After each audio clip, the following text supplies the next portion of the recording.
taking. I'm not promising that. 2025 is very promising. There are a lot of indicators that have been given to suggest that 2025 inflation will be way lower than it is today. And of course, the life of Nigerians will continue to get better, which is a much essence of governance, because government exists for the people to protect the lives and property of everyone. So for us here, we send our greetings and of course celebrating you all for your resilience, for your commitment to the nation building. Nigeria is us, and of course we always strive as much as possible to continue to protect the interests of Nigeria. And while we are protecting the interests of Nigeria is also pertinent that those in government, those are the helms of affairs, will prioritize the welfare of the people and take into consideration what it really matters. For everyone, we'll be going on a very quick break, and once we return from that break, we'll be looking at the national dailies this morning, taking the headline for you and giving you a wholesome analysis. I'm not just going to be doing that alone this morning. I'm being joined by a veteran journalist. Ezema is live here on the show this morning to add voice to the conversation. Good morning, Ezema, and Merry Christmas to you. Merry Christmas. Yeah, it's already, the moments where we should be grateful, at least for the life we've actually counted. A lot of 2024 challenges, but it looks like there is hope at the end of the tunnel, because even the president said 2025 is very promising and things are going to get better. Are you very much, do you really believe in those words of the president? Well, he's the one doing the job, so when he has done the job, we will now be able to know and say yes, whether he was right or wrong. A lot of assurances are right there from the president, the commitment to getting things work. But for everyone, we'll go on the break, and once we return from that break, we'll be looking at what the National Daily has for you this morning. Do stay with us. I'll be right back.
And as we go again on the Punch newspaper, looking at the national dailies and bringing you some of the major headlines. The big story this morning coming from the Punch is Christmas.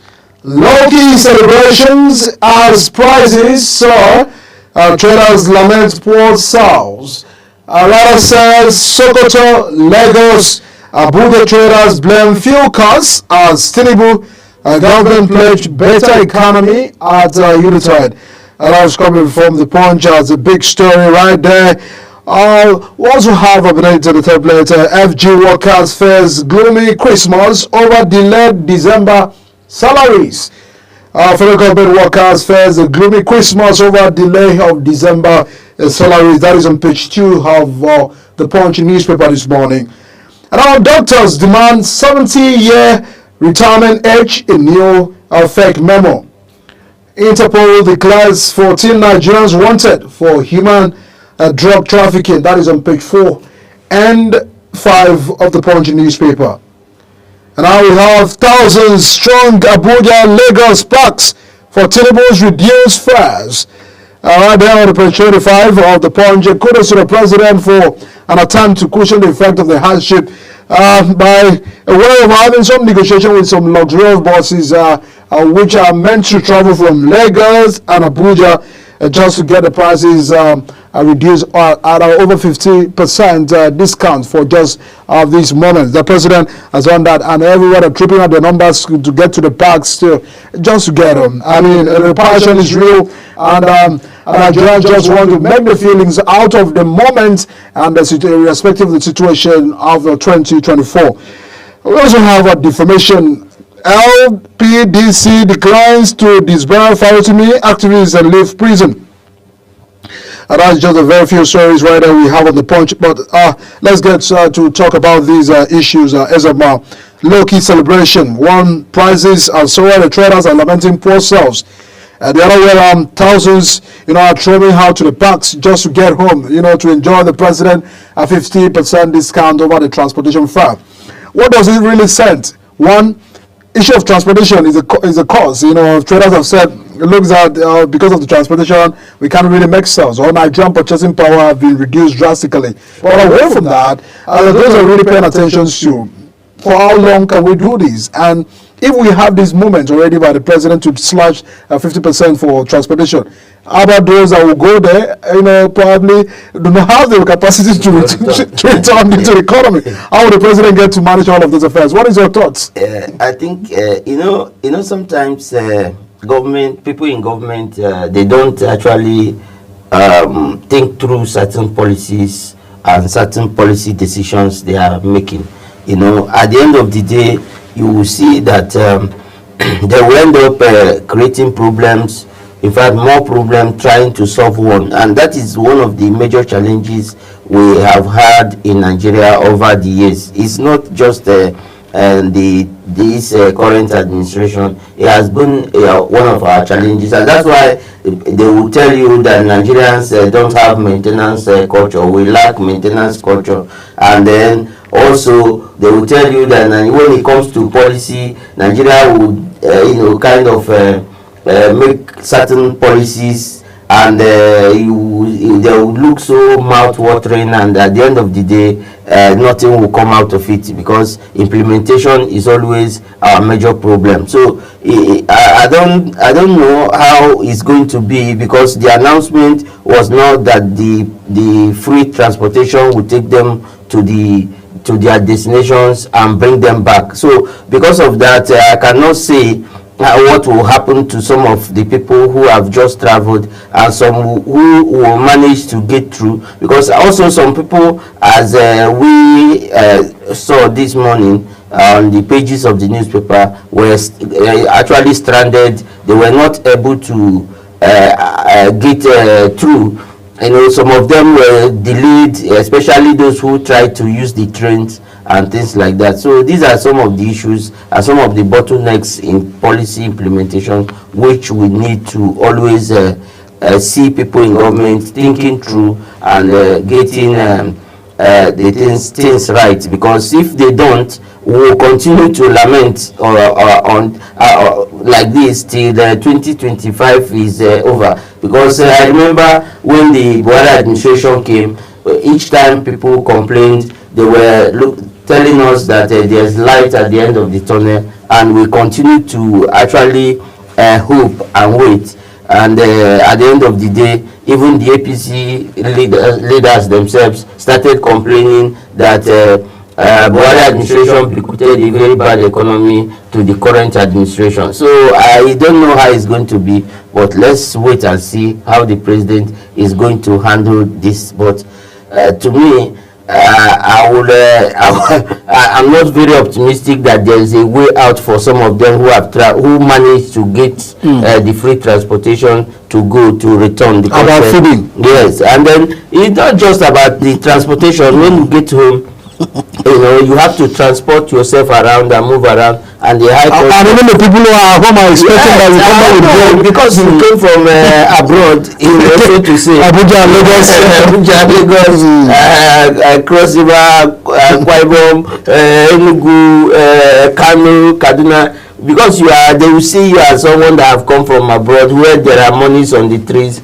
and they want food, monies. Yes, they want you to display what you're supposed to display, because you have come from from outside of your locality. So it is a very big challenging situation for most people. It's not just about even in the villages. You see that the high cost of food is something that you will not imagine. Sometimes I traveled the last time about in October, and I was shocked that food was cheaper in Abuja than in my village.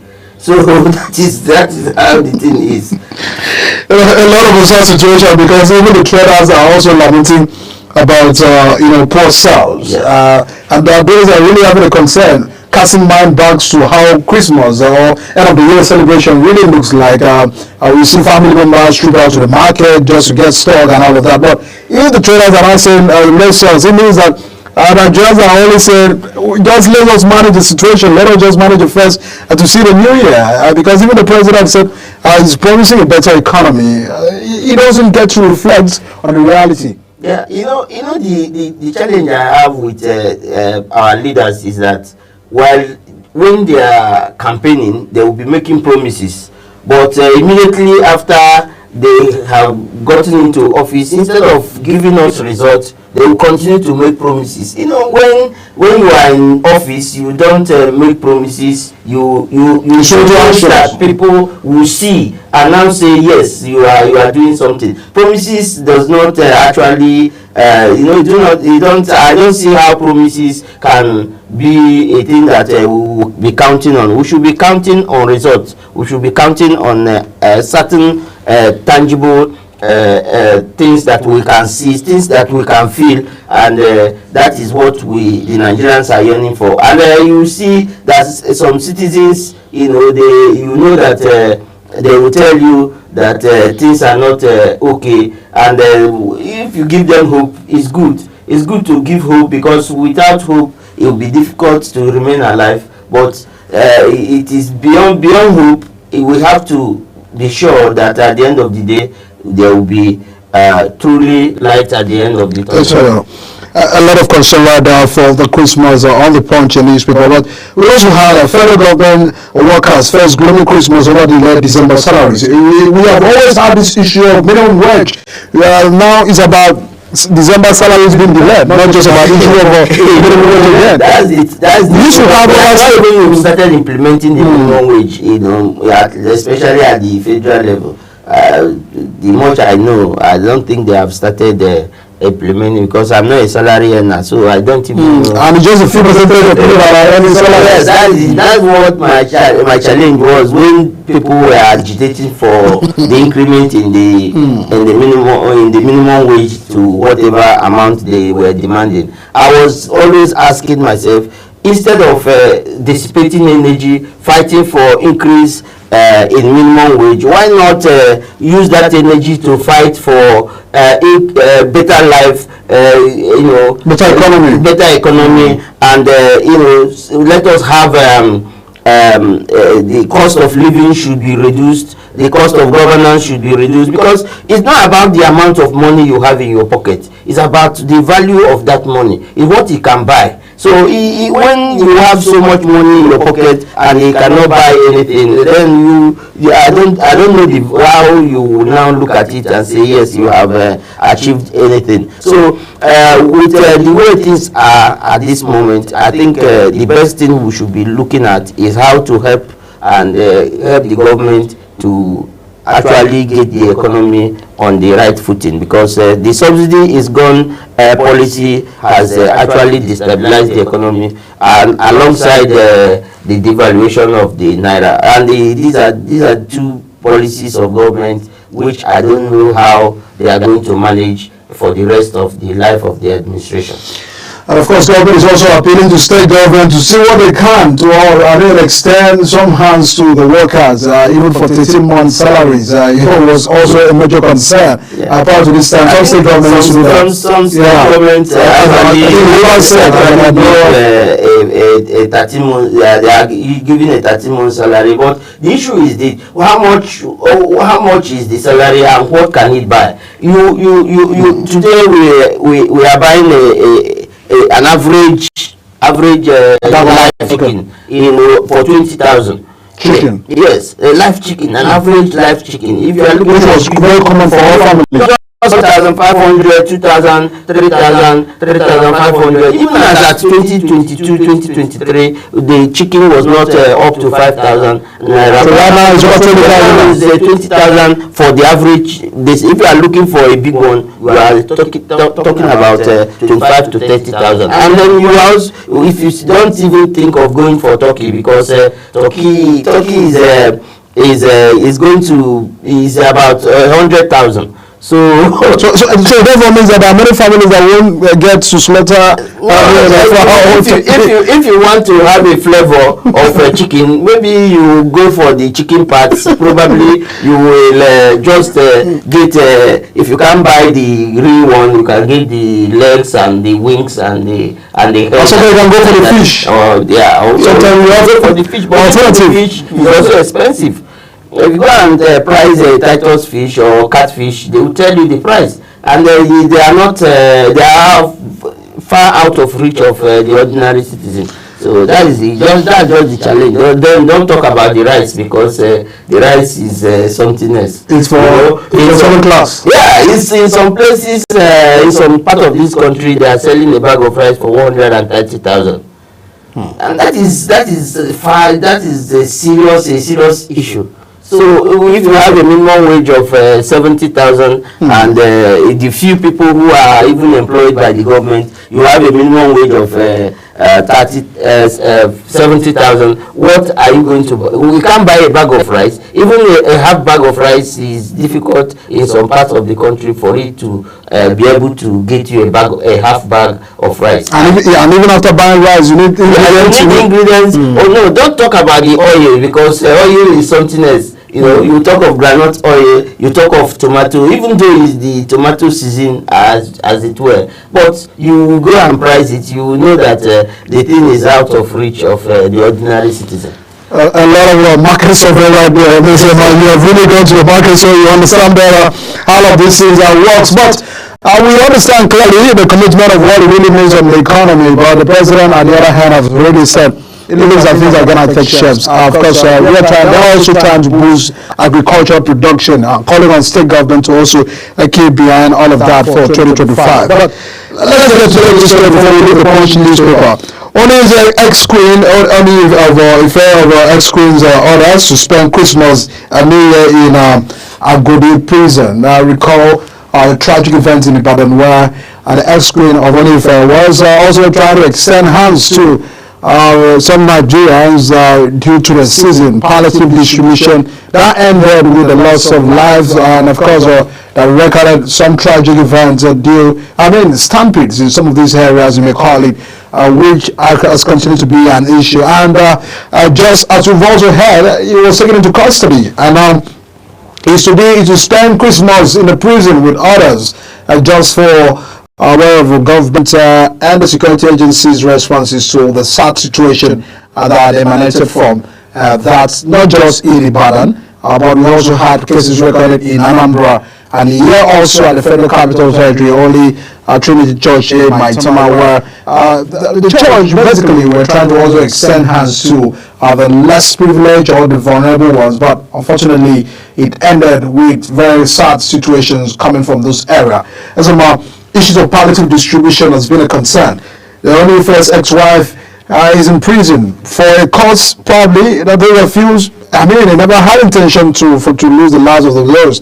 And the president in his broadcast, in his media chat said, it's a poor organization, poor planning. The organizers didn't plan well, and that's the reason why we have to record this factor. What's the concern? The issue is that I've seen since this incident came up, the APC leadership and APC administration trying to absorb itself of any kind of responsibility as regards to these unfortunate deaths.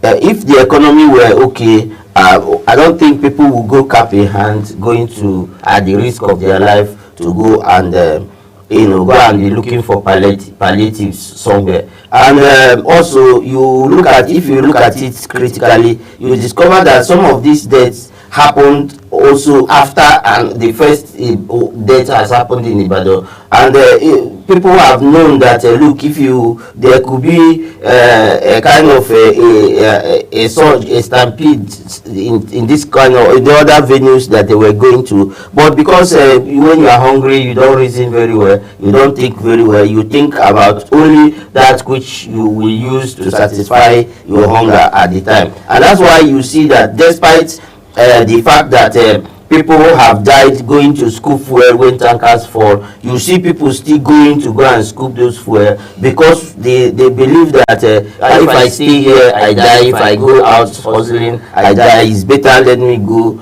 and hustle there and die while hustling. And that is the mentality of a poor person. So when somebody is poor and he cannot afford the basic things of life, you don't expect the person to be thinking about the dangers he's going to face in the course of looking for a way to survive. And that's why you see people engage in illicit activities and even things that they know that there is a capital punishment at the end of it. They will still say, well, because of the hunger, because of this, because of that, they will have a reason to go for it. So, but all in all, I think the government should actually take responsibility and apologize to Nigerians and say, look, we are sorry about what happened. Yes, poor organization, but truly, if people were well fed, you will not imagine that in a place like Asokoro, Metama, that deaths were going to happen in a local of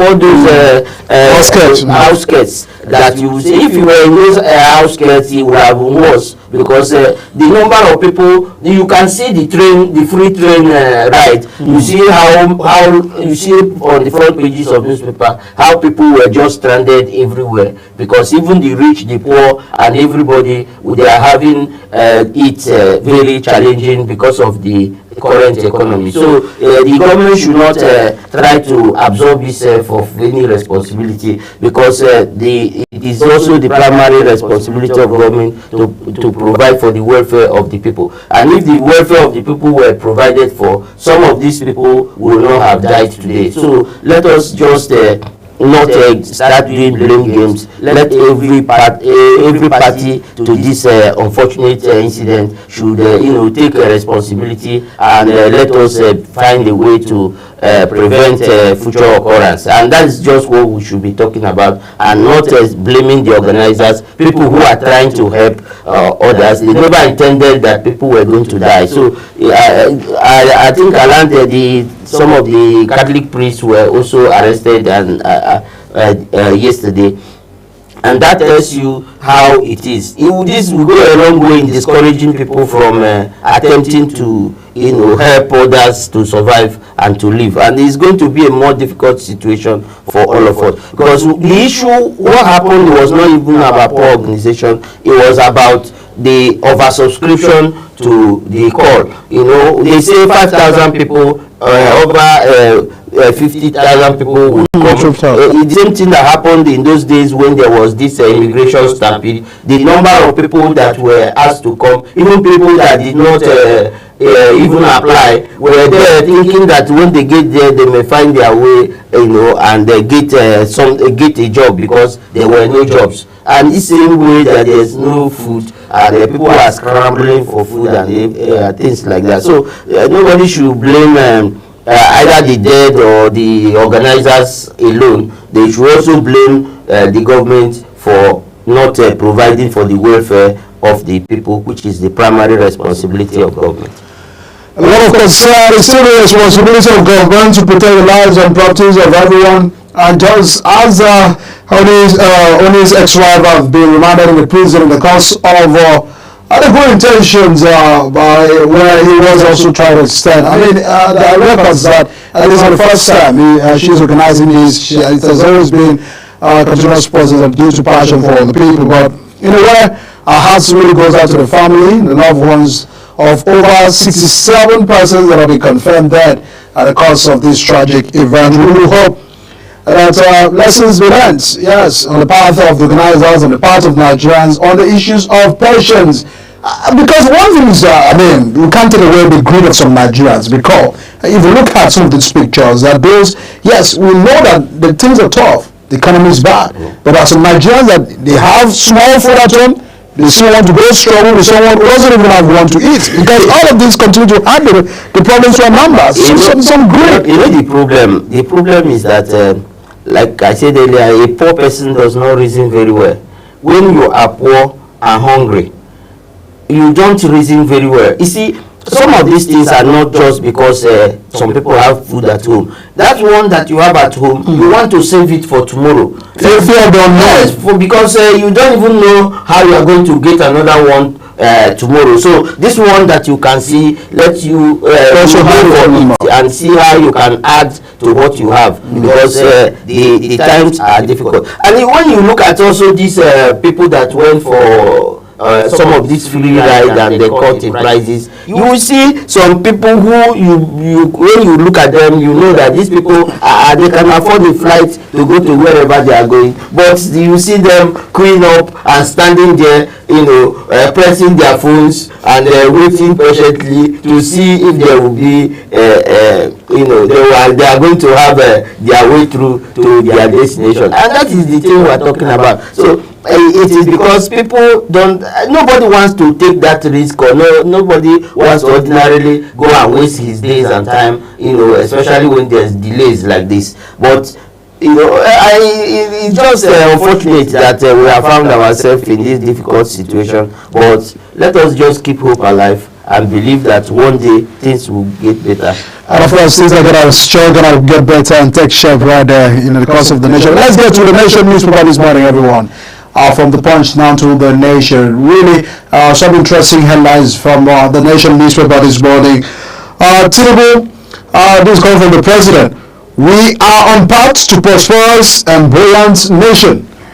President seeks support for the poor honor to choose the Christmas message. Governors Akpabio, Abbas, others preach hope. This is coming from the speech, the Christmas message given by the president and the Senate president, the Speaker of House of Reps, and the governors. They are preaching hopes just in their Christmas message, and of course to also reiterated the need for unity, oneness, and togetherness among the Nigerian people as we continue to move forward. And the president said, "We are on a path to a prosperous and buoyant nation." Away from that. Away from those promises, many Nigerians are having a concern about. Let's begin to see this in works. Just as Zema said, it's not time for promises anymore. It's time to get the job done. And the president had once said, "I asked for the job, do not pity me." So, we are not in any way disagree with the president. He has the capacity, and Nigerians are after getting the job done. Tinubu felicitate Shobado at 80, Faleke at 65. Bayu greets Gambije at 75. That is on page 3. We celebrate these prominent Nigerians, and of course, from all of us, wishing you more prosperous life ahead. We also have NCAA indicted 5 airlines for flight infractions. Foreign local carriers unleashed. Movement of passengers enjoying federal government 50% discount begins. Lagos sees multinational firms office over regulatory violations. That is on page 5. You can get it right in the Nation newspaper. All thieves use children, women as shields, says governor. I think this is coming from the Bayelsa State governor that some of the oil theft cases, and they also involves children, women, just to shield some of the activities from those regions, oil theft, bunkering, and all of those considerations from the Niger Delta regions of the country. Naira firms up, stock market surges after president media charts. Well, financial experts review some of these interviews he had. What is the implication of what the president said? It looks like there's a commitment for 2025 to work. And our governor also said, stop all of that panic buying. Things with the pressure and the competitive market, things are going to take shape.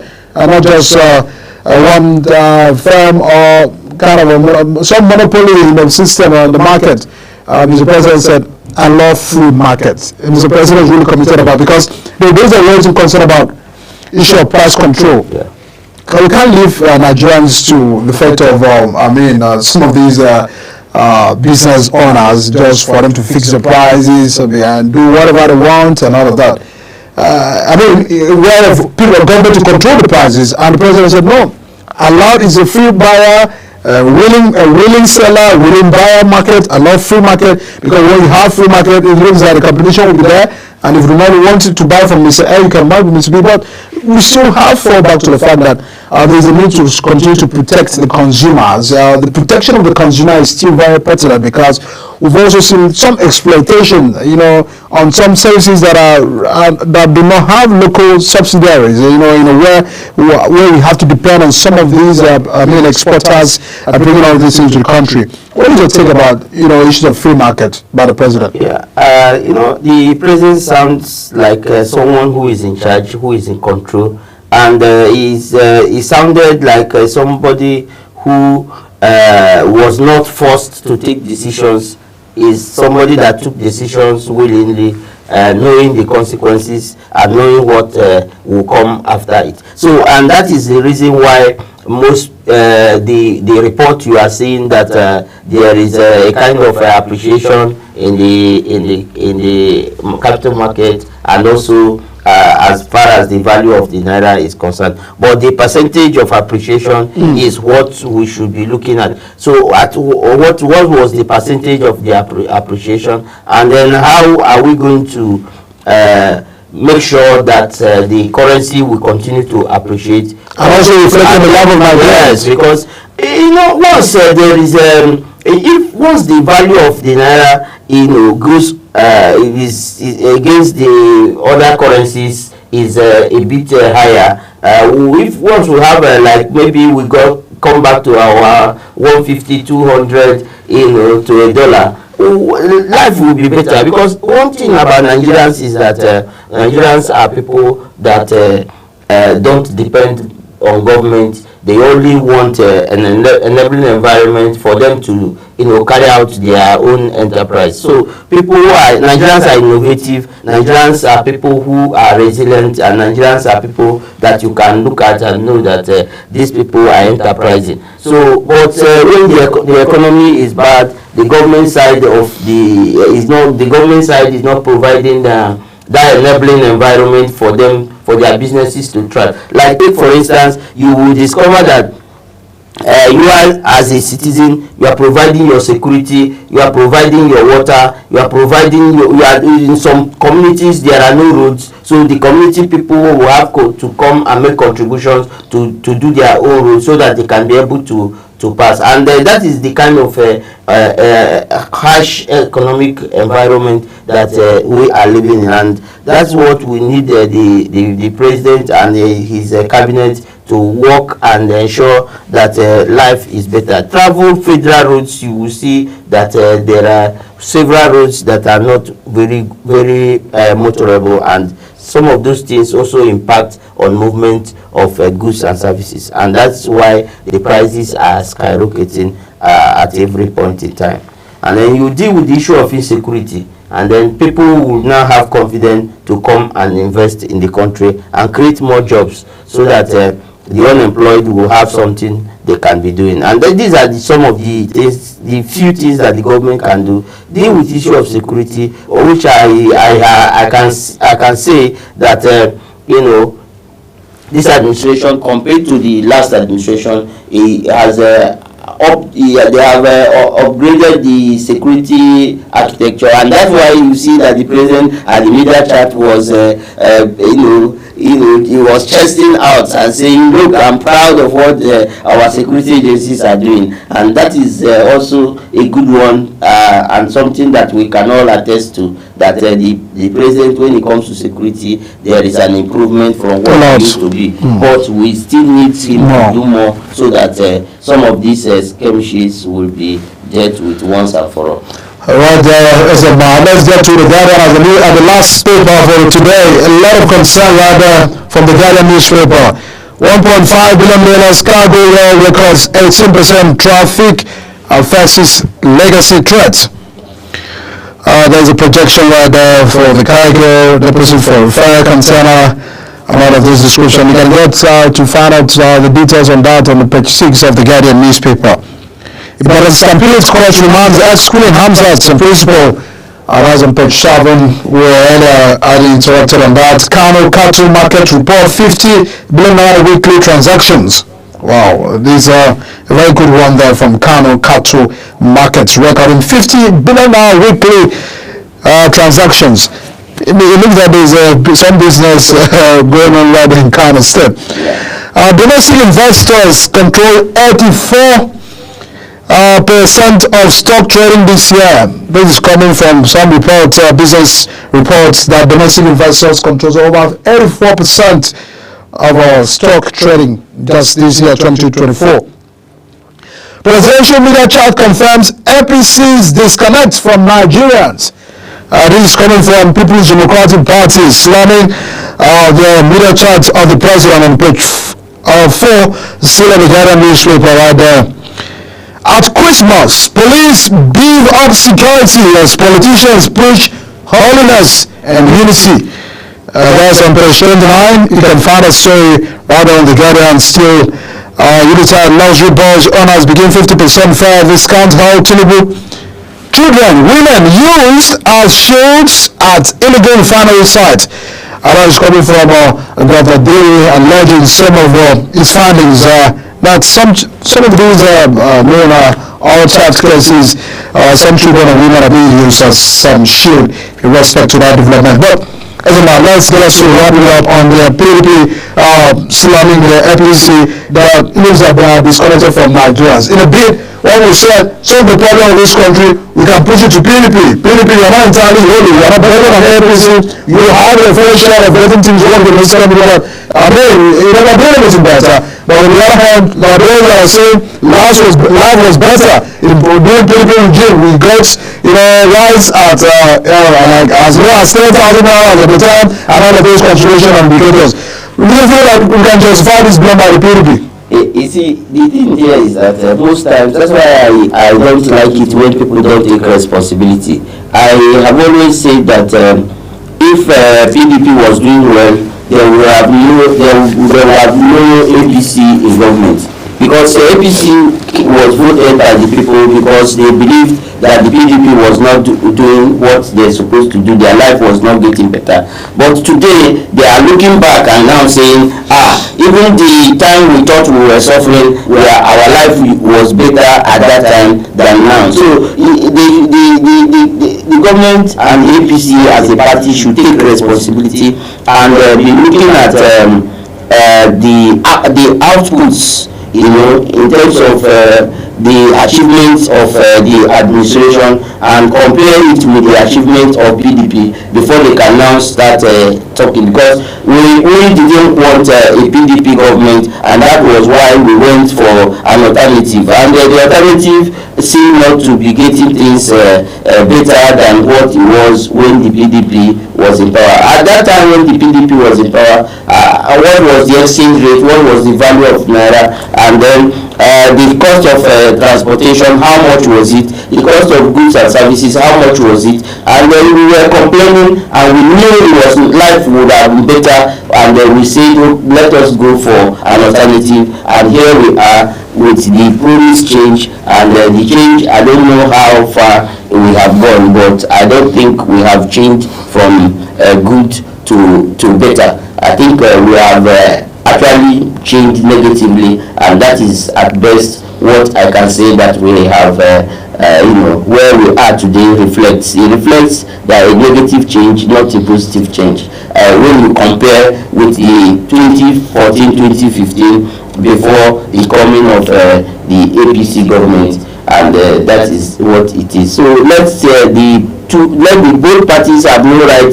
to start talking at this time, because the PDP itself had the opportunity to do what they are supposed to do, but they did not do it, and that was what gave rise to APC coming to office. So they themselves have some blames, to shoulder, and then the APC on their own side should not go about bad mouthing the PDP, because they have not done anything better than what the PDP has done. So I think the best thing now. But are they discounted from Nigerians? It sounds more like a disconnect, because the president of over time come out to say, I understand your pains, I know what you're passing through, and all of that. If you understand my pain, I don't think you should be increasing the pain. If you understand my pain, you shouldn't be increasing the pain. And even if you are increasing the pain on the short run, because it is a solution to ending the pain sometime, it should not be too long.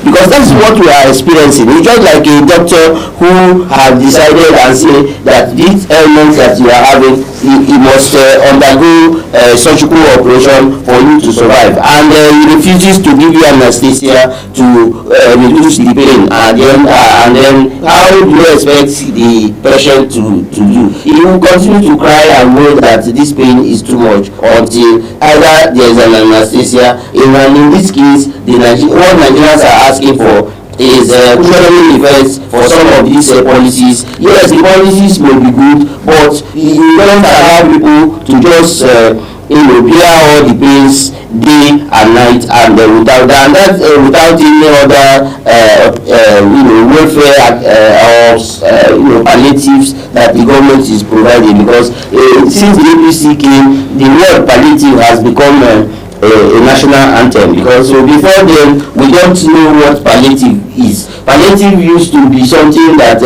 we used to be a technical word, that was now palliative has become a common word that everybody is talking about palliative every now and then, that the government also makes palliative as a policy. Rice is government that actually brought this issue of rice sharing. Every problem they solve it with rice, and that is why people, once they hear that the rice is being shared somewhere, they throw caution to the winds and they fly to the place in order to go and get their own portion of the rice. I mean, there was a funny tweet on Twitter that it looks like this government of the rice by the right side for the rice. But rice is so much important, because as he said, over 100,000 it has been sold at about a lot of concern. But if we see the rice, please we want to invite others that can come. You can also put some measures to avoid mental stampedes. Remember the same joke that they said the Senate president cracked with his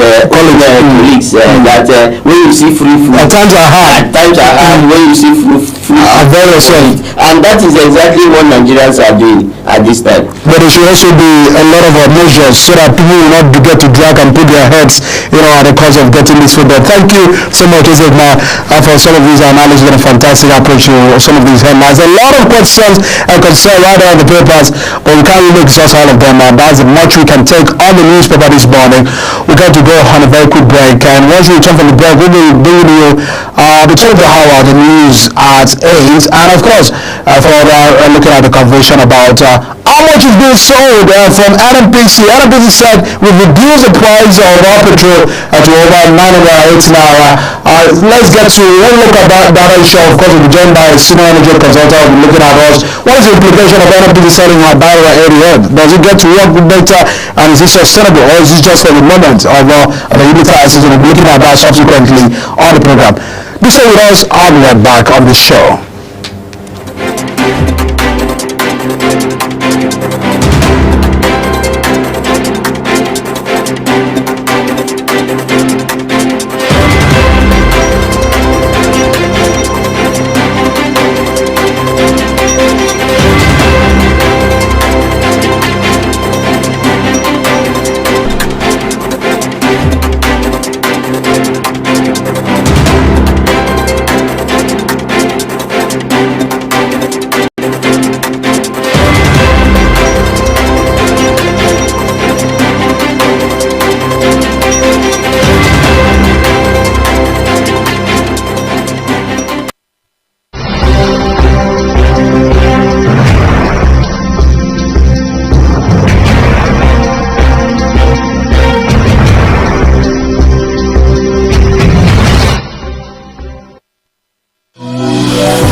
Global Morning is your top morning show here on Global Television. We bring you fresh news updates daily while delving into a variety of current affairs and topics. Global Morning aims to deliver newspaper review, latest news with experts on key global issues, and at the same time keeping you well informed about important events, both national and international. Global Morning serves as a valuable source of information, helping viewers like you start your day well informed. Stay connected from Mondays to Sundays to a wide range of the latest news making rounds on Global Morning. What's your problem? We're on the road to protest. The president meets all of our demands.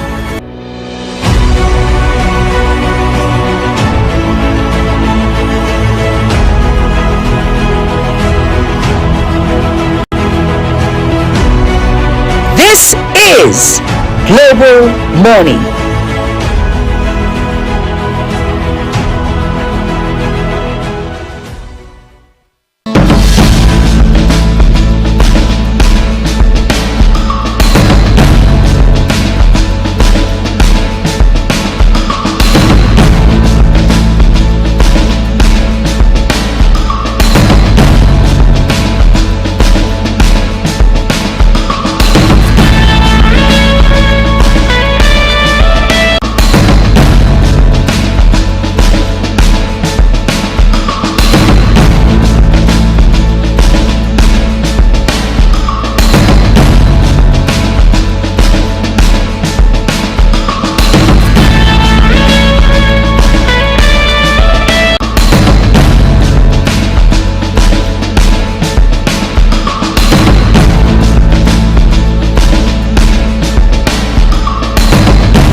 Welcome to all our viewers in Nigeria and around the world to AM News on Global Television, coming to you live from the nation's capital, Abuja.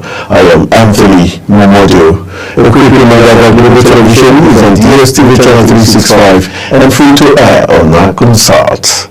This is wishing you Merry Christmas.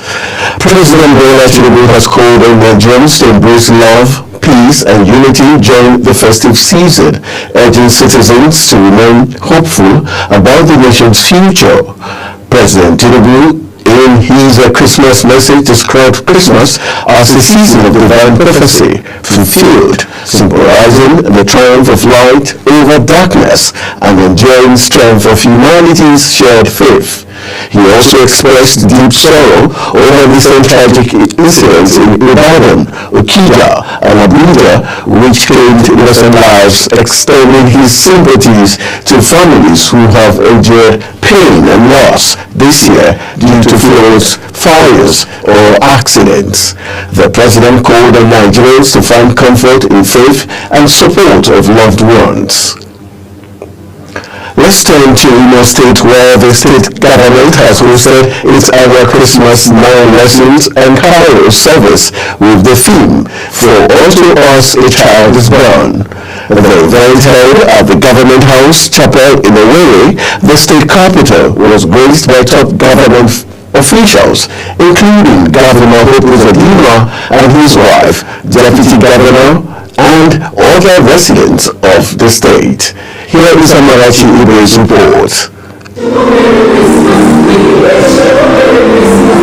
The atmosphere was filled with joyous music from various choirs, creating a sense of celebration and unity. Governor Uzodinma in his address praised the Christian community in Imo State for promoting harmonious coexistence. He also took a moment to pray for the repose of the souls lost in the recent tragic stampedes in the country. Commend the Christian community in Imo State for being able to work together for the harmony that exists between different denominations, for supporting my government to get to where we are today. I want to thank all of you. So I thank the special occasion to mourn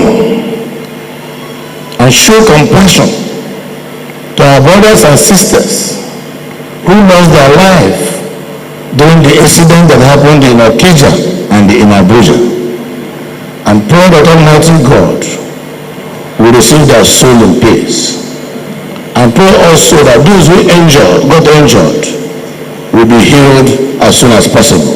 The governor further used the occasion to appeal to those engaging in acts of insecurity to desist, emphasizing the need for peace and unity in the state. We declare this year's Christmas carol a one that will give us sober reflection, opportunity to reflect, opportunity to pray to God, to ask some of our people who have decided to politicize security, who have decided to work against the state, who have decided to pull us down, to see reason, to understand that power belongs to God. The Christmas carol service was not only a moment of reflection, but also a celebration fostering goodwill and togetherness among the people of Imo State during the festive season. From Owerri, Amarachi Ibe reporting for Global TV News. In a related development, the First Lady Oluremi Tinubu has urged Nigerians to remain hopeful, believing that better days are ahead.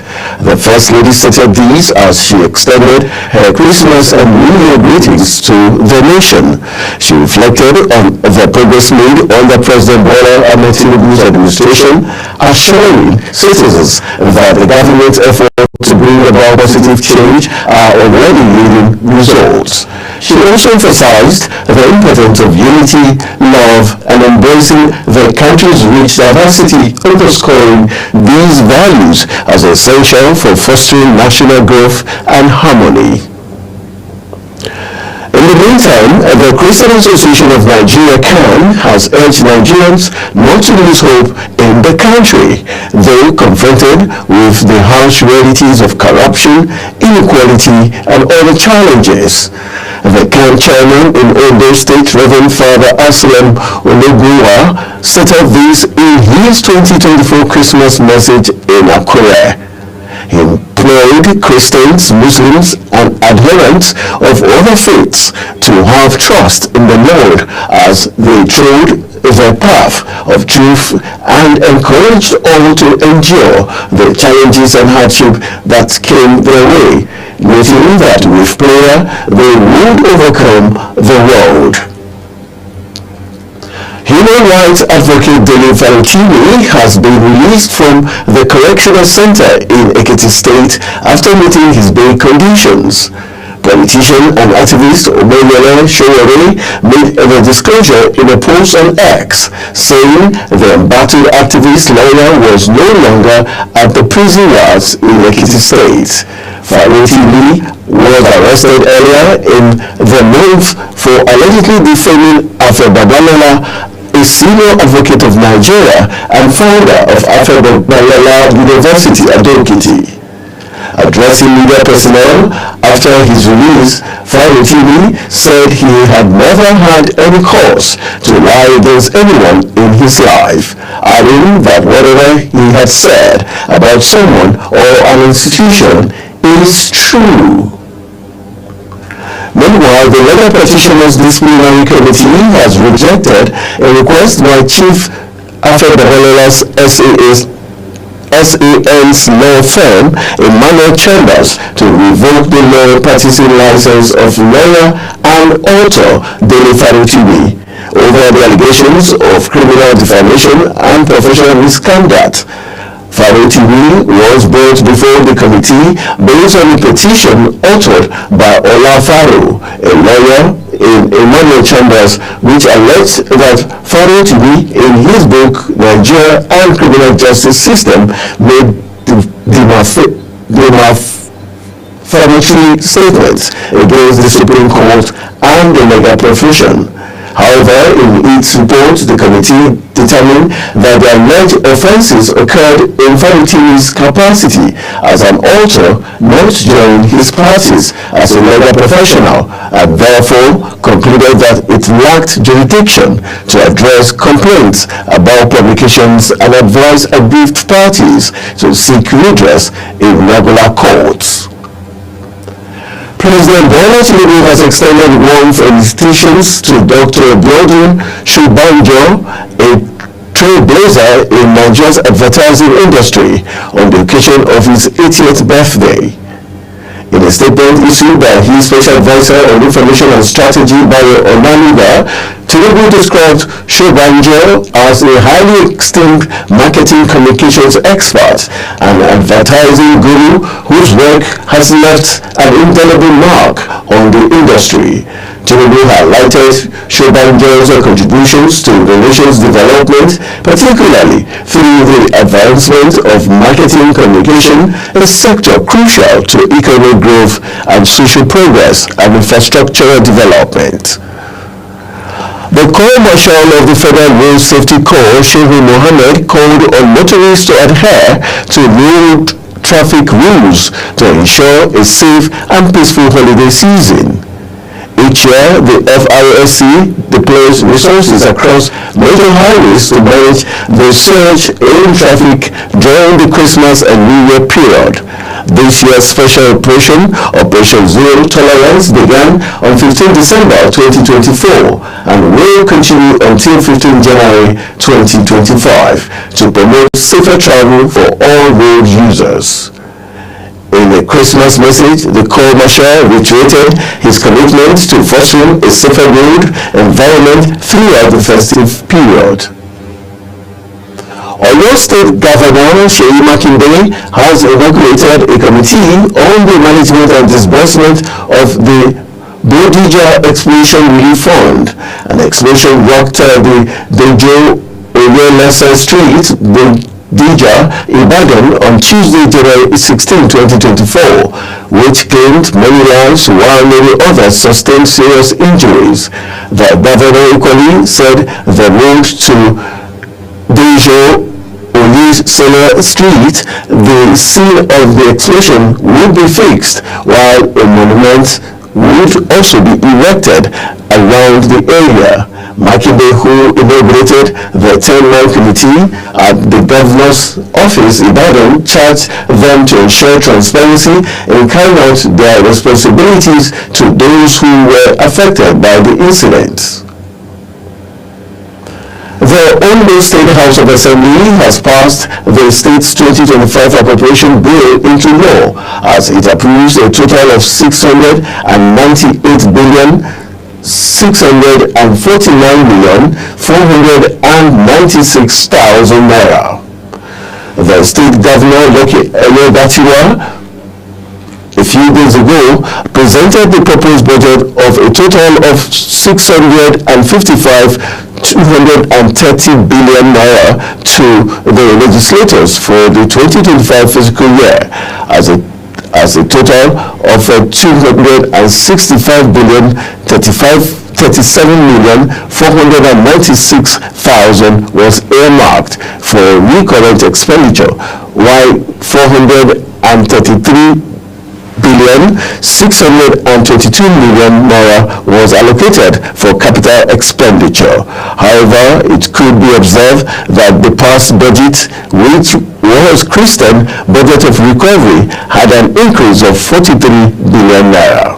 During a plenary session, the chairman of the House Committee on Finance and Appropriation, Oluwole Ogumon, presented the committee's report to the House. Bayelsa State Governor Senator Doye Diri has raised alarm over a disturbing trend in oil bunkering operations, where women and children are reportedly being used as human shield at illegal refining camps in the state. Diri disclosed this during a meeting with first-class traditional rulers and local government chairmen at the Government House, Yenagoa. He described the situation as worrisome and called for urgent collective action to address the issue.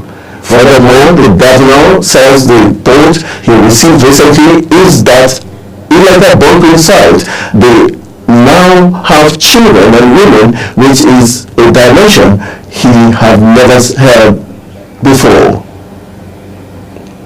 Meanwhile, Governor Doye Diri has signed the 2025 Appropriation Bill into law, raising hopes for improved governance and development in the state. The bill, initially presented by the governor on October 31st with a proposed figure of 689.4 billion naira, was increased by 10.1 billion naira to 689.7 billion naira by the House of Assembly. This was disclosed in the statement by the governor's chief press secretary, Daniel Alabra. Speaking during the signing ceremony at the Government House, Yenagoa, Diri emphasized his administration's commitment to operating a January to December fiscal cycle. The Police Service Commission has announced the appointment and redeployment of 6 commissioners of police to various state commands across Nigeria. The appointment follows recent promotions in the Nigerian police force approved by the commission last week. According to a statement issued by the commission spokesperson Ikechukwu Amis, CP Shetima Mohammed has been assigned to the National State Command, while CP Rabiu Mohammed will now lead the Kaduna State Command. Similarly, CP Adepoju Adewale has been posted to Rivers State Command. The National Agency for Food and Drug Administration and Control has seized unregistered food product worth 3.8 billion naira in a warehouse in Lagos State. NAFDAC disclosed this in a statement on X.com.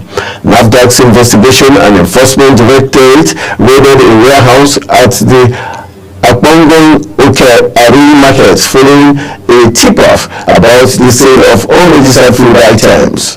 Various unregistered items valued at 3,818,802,720 naira were seized during the operation, and the facility has been placed on hold pending further investigation.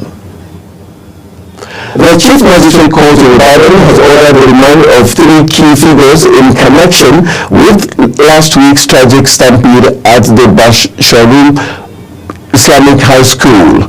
The individuals include Abdullahi Fasasi, the school principal, Oriyo Hamzat, the proprietor of Agidigbo FM, and Naomi Selikolimowa, the estranged wife of Oba Emiton Adeyeye Ogunwusi, the Oni of Ile-Ife.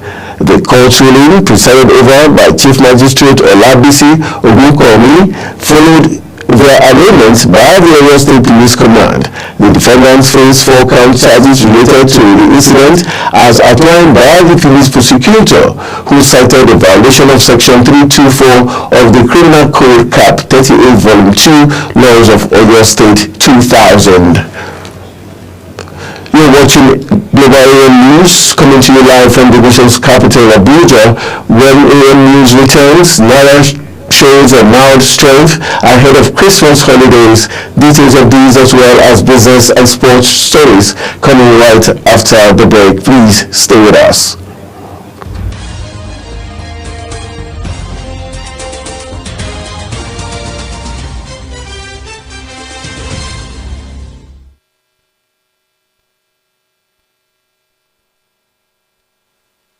Welcome back from the break in business. The federal government says it is planning to establish annexes of the Nigerian College of Aviation Technology in 5 geopolitical zones of the country. Towards this end, the government has made a budgetary provision of 3,680,000,000 naira towards the actualization of the project. Nigerian College of Aviation Technology is the foremost aviation training institution in Nigeria, established in 1964, and it is a regional training center designated by the International Civil Aviation Organization. It was classified as a new project in the budget of the Ministry of Aviation and Aerospace Development contained in the appropriation document. The Nigerian currency gained value against the Haven currency in the first trading session of the week at both the official and parallel foreign exchange markets ahead of the Christmas holiday. The local currency widely increased from 1,541 naira 7 kobo to the dollar last Friday to 1,539 naira 55 kobo to the dollar, according to data from the FMDQ. The naira also closed at 1,650 naira to the dollar in the black market, compared to 1,660 naira to the dollar on Sunday amid a choppy trading session. President Bola Tinubu's administration hopes to stabilize Nigeria's exchange rate at 1,500 naira to the US dollar in 2025. This would represent a slight improvement over the current exchange rate, which the president believes is essential for the budget's implementation. Nigeria's net foreign exchange inflows rose by 70.5% year-on-year to $42.06 billion in the first 9 months of 2024, from $24.66 billion in the corresponding period of 2023. Details in the Central Bank of Nigeria quarterly economic statistics report for the review period showed that forex inflow to the economy rose year-on-year by 41% to $70.62 billion in 9 months of 2024, from $50.04 billion in 9 months of 2023. Conversely, forex inflow from the economy rose by 12.3% year-on-year to $28.55 billion in 9 months of 2024, from $25.42 billion in 9 months of 2023. Further details in the data showed that inflows through autonomous sources rose by 0.06% year-on-year to $31.15 billion in 9 months of 2024, from $31.13 billion in 9 months of 2023, while the outflow through the autonomous sources rose sharply by 215% year-on-year to $6.52 billion in 9 months of 2024, from $2.07 billion in 9 months of 2023. On the foreign scene, American Airlines, the world's largest carrier, has suspended all flights within the United States due to what it called a technical issue. The officials of the Federal Aviation Administration made the announcement in a statement that the height of Christmas holiday travel. The statement said the American Airlines is reporting a technical issue and has requested a nationwide ground stop. Meanwhile, the carrier posted on social media that it is experiencing a technical issue with all American Airlines flights. And still in the news, Qatar has called for a quick removal of sanctions on Syria following the ousting of President Bashar al-Assad by Islamic-led rebels. Foreign Ministry spokesperson Najib al-Nasabi told a regular briefing that Qatar calls for intensified efforts to expedite the lifting of international sanctions. Qatar's call came a day after the high-level delegation visited Damascus. The Qatari embassy there reopened on Sunday, ending a 13-year rift between the two countries. Venezuelan authorities have set free another 223 prisoners who were arrested during the post-election protests. The prosecutor's office made the announcement, bringing the total number of protesters released to 956. More than 2,400 people were arrested and at least 28 killed after widespread demonstrations against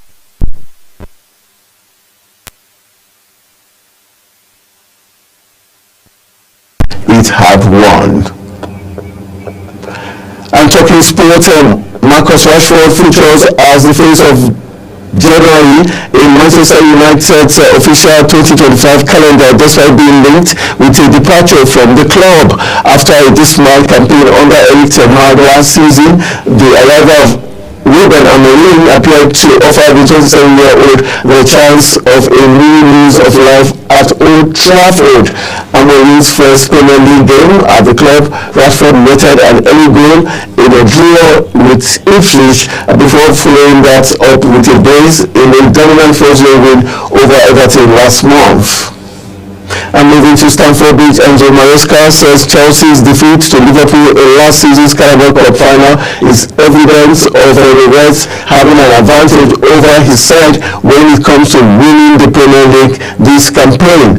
Chelsea sits second in the Premier League table heading into Christmas, but the Blues boss Maresca has consistently denied that his team is in the title race because he believes it is too early for his young squad. Maresca does accept, however, that the table is a somewhat accurate reflection of where his team is, given that the Premier League campaign is almost at the halfway stage, but is still giving Liverpool the edge over his team.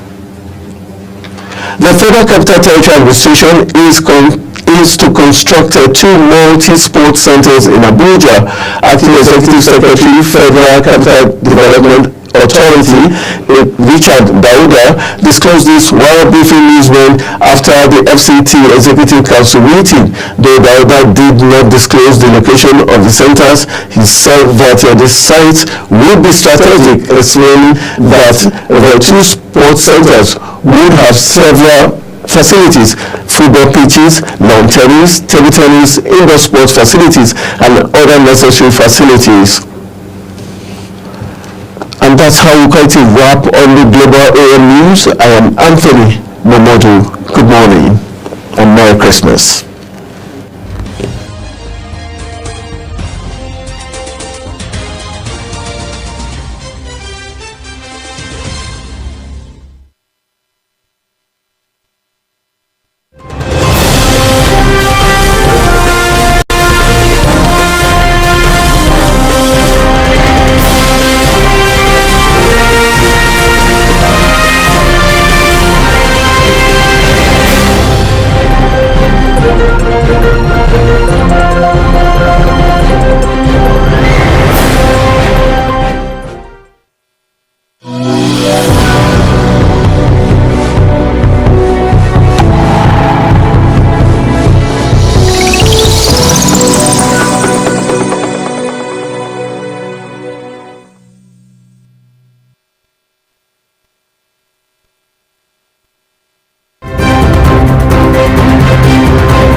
Global Morning is your top morning show here on Global Television.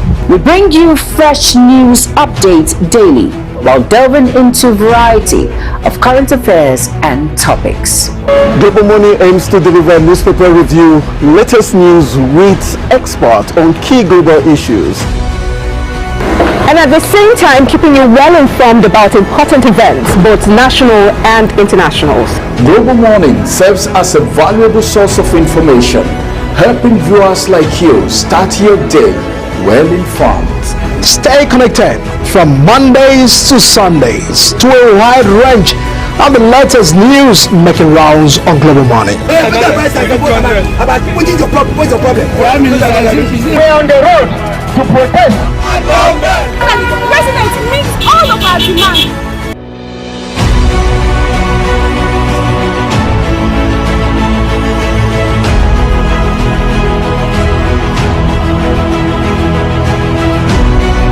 This is Global Morning.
morning show here on Global Television. We bring you fresh news updates daily while delving into a variety of current affairs and topics. Global Morning aims to deliver newspaper review, latest news with experts on key global issues. And at the same time, keeping you well informed about important events, both national and international. Global Morning serves as a valuable source of information, helping viewers like you start your day well informed. Stay connected from Mondays to Sundays to a wide range of the latest news making rounds on Global Morning. We're on the road to protest. The president meets all of our demands.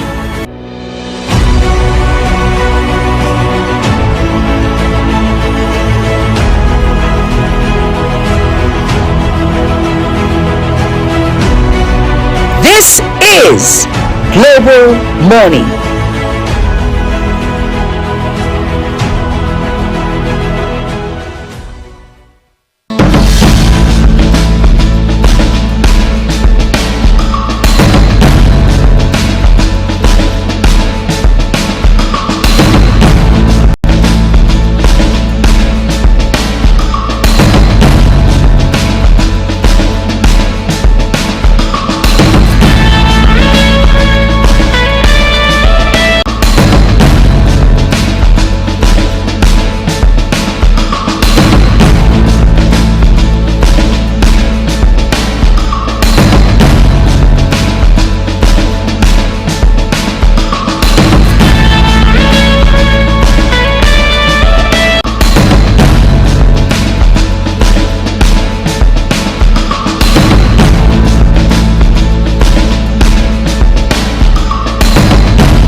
Morning is your top morning show here on Global Television. We bring you fresh news updates daily while delving into a variety of current affairs and topics. Global Morning aims to deliver newspaper review, latest news with experts on key global issues. And at the same time, keeping you well informed about important events, both national and internationals. Global Morning serves as a valuable source of information, helping viewers like you start your day well informed. Stay connected from Mondays to Sundays to a wide range of the latest news making rounds on Global Morning. We're on the road to protest. The president meets all of our demands.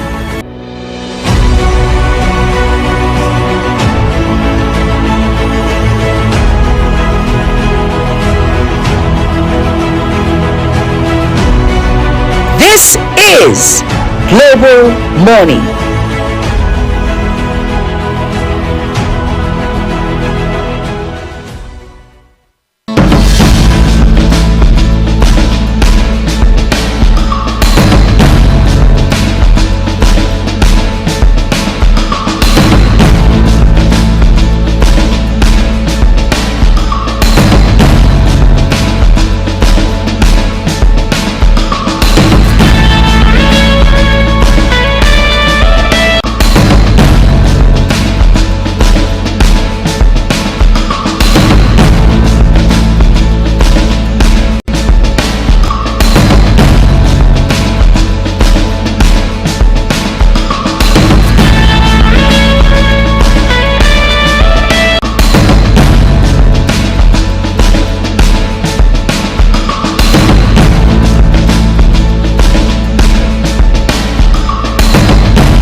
Many thanks for staying with us here on the show. It's still the Christmas Wednesday, where a lot of our control are very concerned about the state of the nation, the economic situation is still being confronted. Yes, a lot of the challenges are already being confronted, but it is with courage and determination we can always get things well. We slowly get to look at the prices differences so far from the market in respect to NNPC cutting the petrol price again to over 965 naira in Abuja and 925 naira in Lagos as Dangote Petroleum Refinery get to control the market. Recall that the product was sold earlier at 1,020 naira, but it looks like due to some market differences, NNPC have also responded, and the world is still reflecting on the concern about the Yuletide season. Government, on the other hand, have also slashed 50% of transportation fare. We are also supporting a lot of the transportations to Nigerians in respect to the Yuletide season. All of these are efforts made by government and NNPC, including Dangote Refinery, to also see what they can do in hurry, and of course also looking at questioning the effect of the hardship that is being faced by Nigerians. And of course this morning I'll be joined by Dr. Wisdom, who will be joining us from Lagos, will give us some perspective to some of these differences of the prices. NNPC alongside him had over 965 naira. Is this sustainable? Is that the way to go? Because the president during this media chat has said, I subscribe entirely to the free market. When it's a free market, it's always a willing buyer and a willing seller transactions, not really control prices where determinant of the monopolies are always up and rising within those space. But for now, NNPC have also responded due to some changes that those administrators is due to Dangote influence. That is why we're having this product sold at this price. And of course, we'll be looking at that very shortly this morning before we now dive into some of our other national issues. Just stay with us on the program, and once we talk, we'll be connected to ensure this concern. Just stay with us.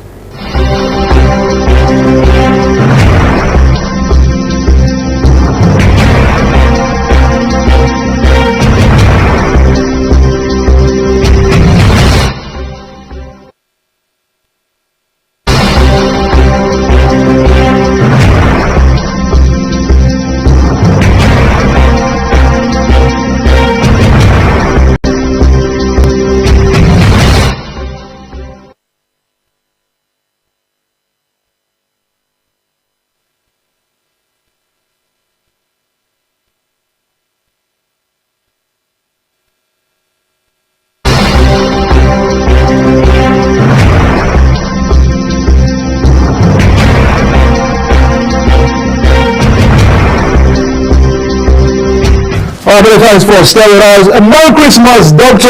Thank you so much for spending some of your time with us this morning. The prices differences, that those that are trying to know what may be the factors surrounding the sludge and the reduction of the petrol price by NNPC to 965 naira. We did do in response to the issue of free market that have been raised by the president, or is it also time to the issue of Dangote influences over the market? Hi, good morning, Edikan. Thank you. So I think it's a number of things that has, happened in the markets. The first one is, as you're right, the free market system, meaning the demand and supply forces are interacting very much closely. At the moment, we have a reduction in demand. So that, again, is very, very good for pricing.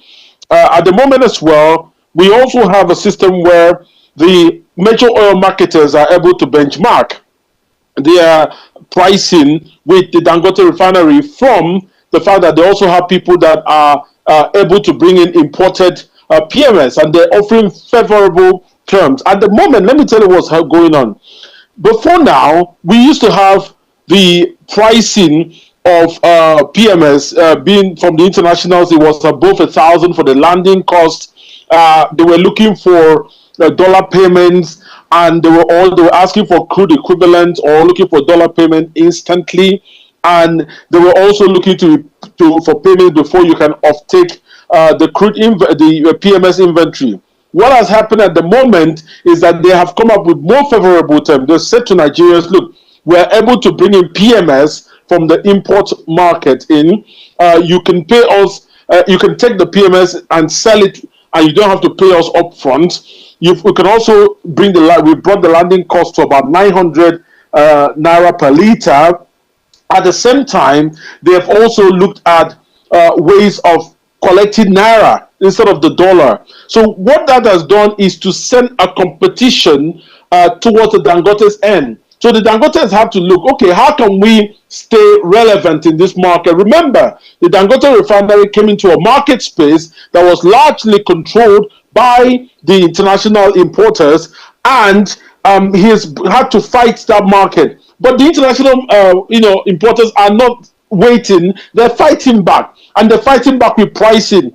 So the Dangote refinery has said, "Look, one way to stay relevant is to bring the pricing below 900 to 899.5 naira per liter. That way, we can stay relevant. Also, to make sure that the benefits of SEM proliferate all the way into the various areas of consumers. They have signed a deal with MRS to make sure that it is being sold at 930 naira per liter across the various fueling stations all over the country. All of this is a reaction to the free market, which has allowed healthy competition, this time not with domestic producers, but more with the domestic producer versus an imported variant.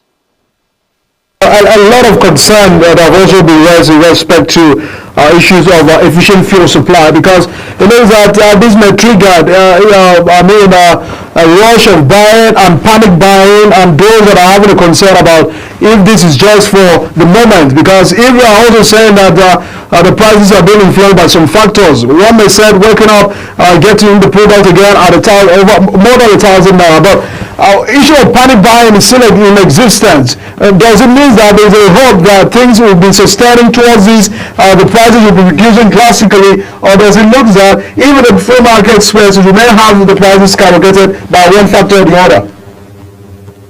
I mean, there are definitely factors that will skyrocket the price if it comes to beer.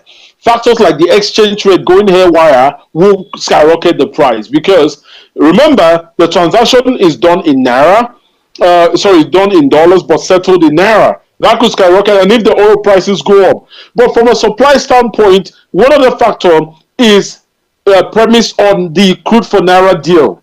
If we do not get the adequate quantity at the crude for naira deal, to be able to, refine domestically and consume, that's a problem. And the reason is this: the crude for naira deal has several benefits. The benefit is because we do not have to talk about the logistics cost. We do not have to talk about the middleman cost. We do not have to talk about the insurance cost, which constitute 25% of the overall cost. Hence, the Dangote refinery can pass the savings on to the to the users. What has happened in the import variant is that those importers are going on to buy cheaper forms of crude, much cheaper than the WTI variant, much cheaper than the Bonny Light variant, like the Venezuelan crude, which they use then to refine and end up with PMS from a cheaper crude feedstock, but still PMS.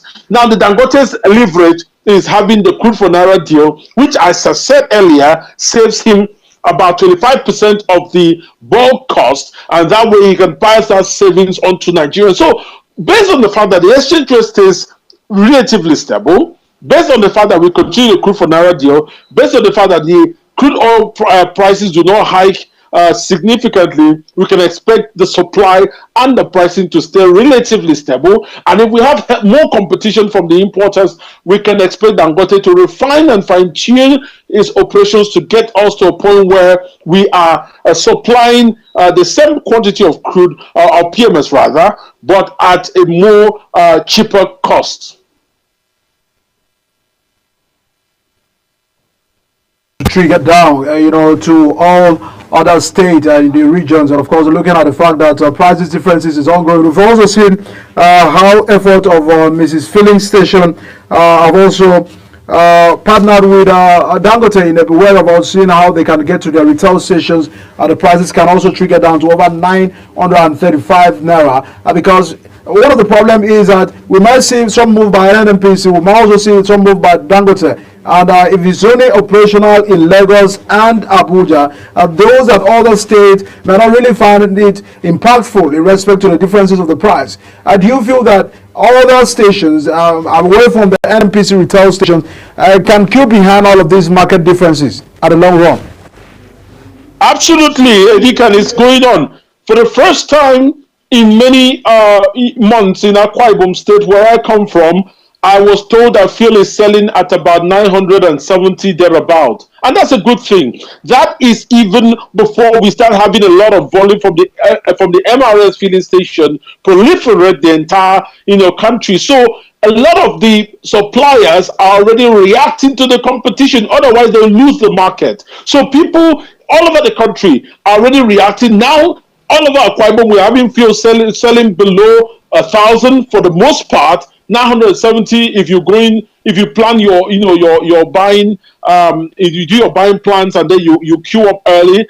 So that's a good thing. Already, just by the agreement alone, a lot of suppliers are already reacting positively. And I expect the same to proliferate the market. And that is one of the best benefits of a free market system, meaning that there must be a willing buyer and a willing seller. If there is a willing seller having a price that no buyer is ready to buy because there's another competition, then of course, there's no one that's going to buy. So everyone is going to adapt to make sure that it's a willing buyer, willing seller situation where the price is, determined. The equilibrium price is determined by an interaction between an elastic demand and elastic supply. In respect to transportation costs, because this is a unitary season, a lot of people are making some travel. We've also seen effort of government slashing the transportation fare to some luxury transportation companies by 50%. It's not everywhere. Nigerians are still trying to keep behind and of course adapt to it. Traders at the market are also saying we are recording low sales due to issues of transportation costs. So how would all of this get to reflect on the daily transportation implications to Nigerians? It will take some time because, again, you can remember the two things. Most transportation providers are most likely going to deploy the wait and see approach to see, is this something that has come to stay or is it a fluke? That's the first thing. The second thing that you need to understand is that prices reflect immediately upwards, but they are sticky downwards. Meaning, if there's a price increase, it would go immediately and reflect naturally upwards, which is what we find psychologically from an economic standpoint. But when it is going downwards, it would be sticky because people are waiting to see. So based on that, you can expect a difference between maybe another 1 or 2 months. If everything stays the same, then there will be a downward review in the pricing of in the pricing of consumer products based on the transportation component, and there will also be a reduction in the transportation fare. But we need to understand that a lot of transportation providers are also learning lessons from the FX market, and sometimes they have found that if you react too quickly and review your prices too quickly, you might get beaten because the prices have not just settled to the point. So they're trying to watch, has the price settled or is there more surprises that we can expect? President for 2025 saying that we are looking at targeting 1,500 to $1. Would that ease the pressure and would that stabilize transactions? Definitely, Deacon, that would ease the pressure because, again, as I said, at the moment, we're having reduced fuel at about 1,550. So if we go 50 points down to 1,500, that's even better. That means that we have a lot of wiggle room, and that means we can go on a sustainable path of reduction in pricing while keeping supply stable or even increasing supply. Of course, thank you so much, Dr. Wiz, a senior energy consultant and analyst. Thanks so much for sparing some of your Christmas morning with us here on the program. Thank you very much, Edikan, and Merry Christmas to you and Merry Christmas to your viewers. Happy New Year in advance. Thank you so much, Doctor. All right, a lot of concern about that because it's still a development, and really what concerns all of us is how this can get to the market, not just on the fact that we've also seen reduction of prices by NNPC. Yes, I've also witnessed that, but can this also reflect on the product and the services of Nigerians, on the cost of transportation, all of that, which was basically also adjusted when NNPC had increased the petrol prices nationwide? Can all of these also get to be the reflection again on over the reduction of the price? Because it looks like whatever goes up in Nigeria never get to get down again in a way of the prices differences is still a major challenge and a problem, which we of course are still tracking to know how this can get to the motorists, how this can get to the traders, how this can affect the life of a common Nigerian who basically also have to lean on the economy of fuel and the whole dynamics of the fuel and the importations and the transportation system of Nigeria is still a major challenge and a concern. Of course, we'll continue to track some of these stories and know what it means and how this can also affect you. The president has also made a commitment that it's going to be a free market. And the pressure from the free market is that things are going to take shape. And if we also have people who are also willing to sell, we also have people who are willing to buy. And if your prices are not in any way associated with Nigerians will always have options on other ones to get to buy, because that is the essence of a free market. A free market encourages competition, healthy competition, and also allows those who can buy from you to buy and all of that without the prices control where it's always static. Can all of this get to better the life of Nigerians is still a major concern, and of course we'll continue to track that development. But everyone, today is still Christmas, and of course here on the show we are highlighting some of those things and of course the good things about the moments the President Tinubu and the governors are calling on Nigerians to unify and to come together in unity, to believing that there is a prosperous future for this nation. On the reflection of how far 2024 has gone is still a major concern. We'll also be looking at that, how as 2024 fare with Nigerians and the promises of the president, the resolutions of the president, that 2025 is very promising, that all of the economic indicators shows that things are gonna get working better than it is. Mr. President said, I understand your pains. I see what you're passing through. We appreciate all of your endurance and all of that, but it looks like 2025 things are gonna get better. We are targeting Naira to dollar at 1,500 to a dollar. We're also looking at reducing inflation by over 15%. We're also looking at improving our infrastructure.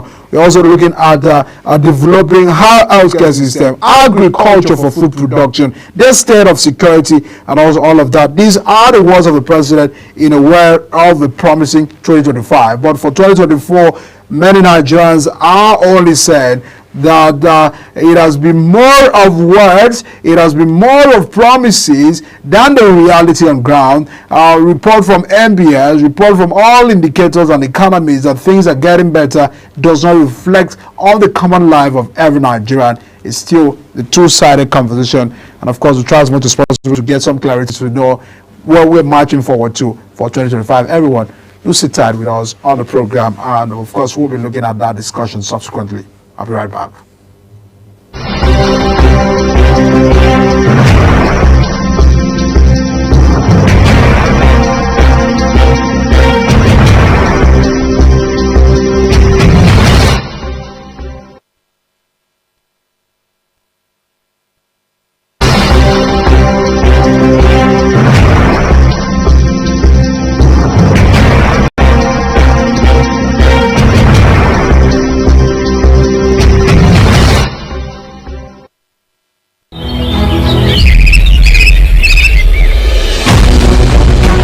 Global Morning is your top morning show here on Global Television. We bring you fresh news updates daily while delving into a variety of current affairs and topics. Global Morning aims to deliver newspaper review, latest news with experts on key global issues, and at the same time keeping you well informed about important events, both national and international. Global Morning serves as a valuable source of information, helping viewers like you start your day well informed. Stay connected from Mondays to Sundays to a wide range of the latest news making rounds on Global Morning. We're on the road to protest. The president meets all of our demands.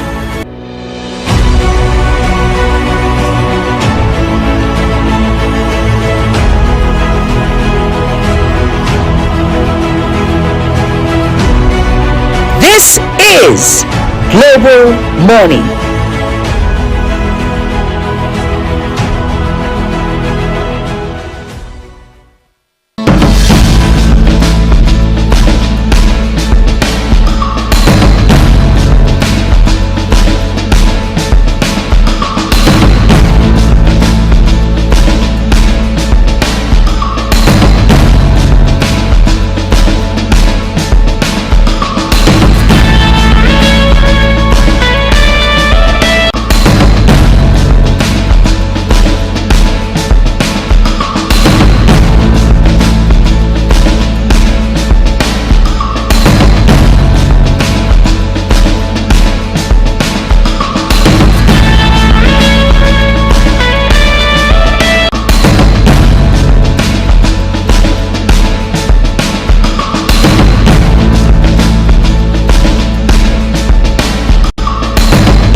Global Morning is your top morning show here on Global Television.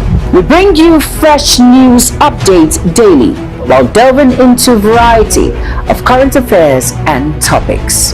Global Morning aims to deliver newspaper review, latest news with experts on key global issues. And at the same time, keeping you well informed about important events, both national and internationals.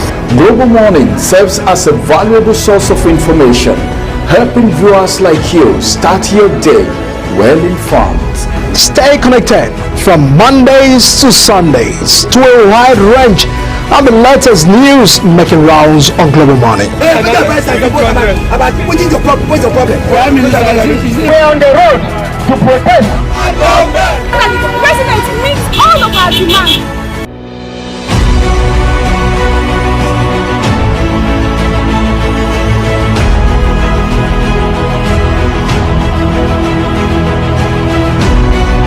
This is Global Morning.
morning show here on Global Television.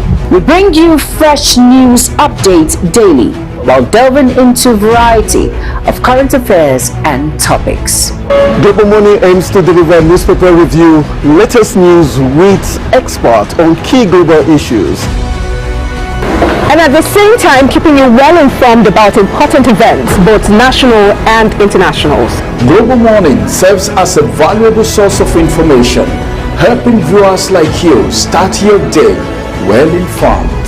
Stay connected from Mondays to Sundays to a wide range of the latest news making rounds on Global Morning. We're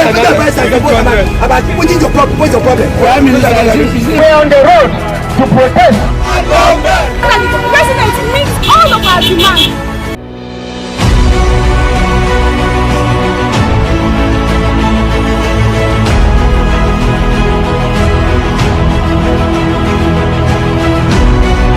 This is Global Morning.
is your top morning show here on Global Television. We bring you fresh news updates daily while delving into a variety of current affairs and topics. Global Morning aims to deliver newspaper review.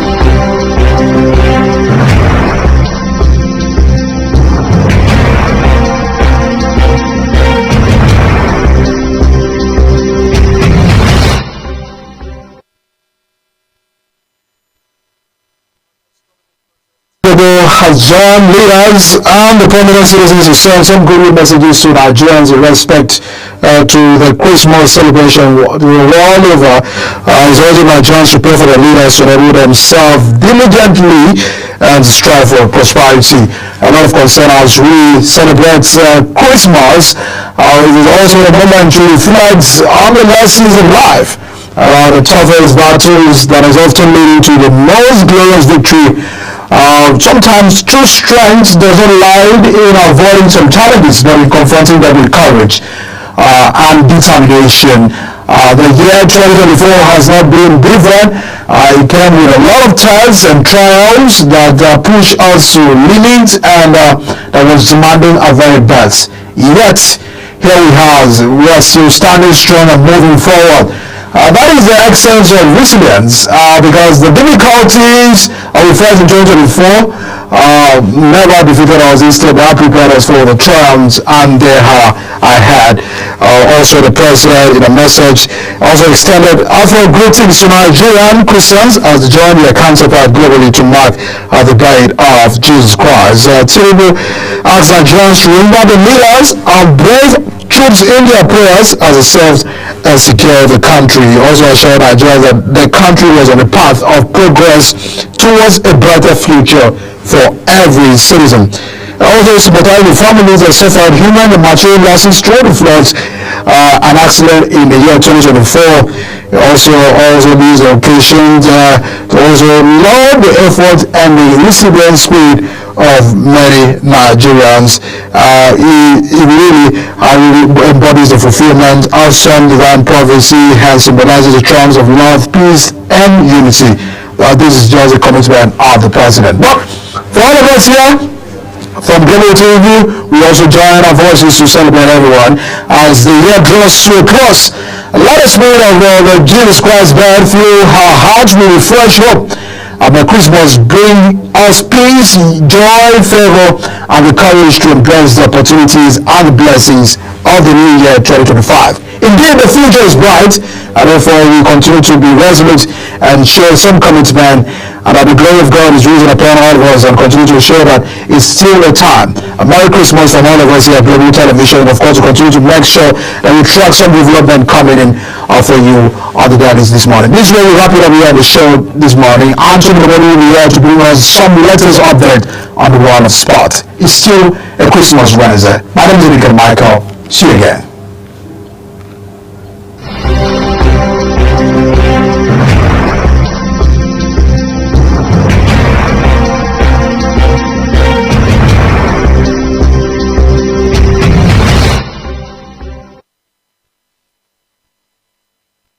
Welcome to Global Morning. Death toll from flooding. Most time our politicians just bring in policies to, for sure. If you don't have some more stories. The legislature was carefully crafted to 22.2% inflation rate as of April this year. What does that say about where we are as a country? I think Nigeria has resorted to being resilient. Before you call the police station, before they even leave, they take permission from I don't think there's really anything on ground to improve the struggle as a strike. Education volunteered and said, give me 2 weeks. It was a life. The president never gave me any deadline.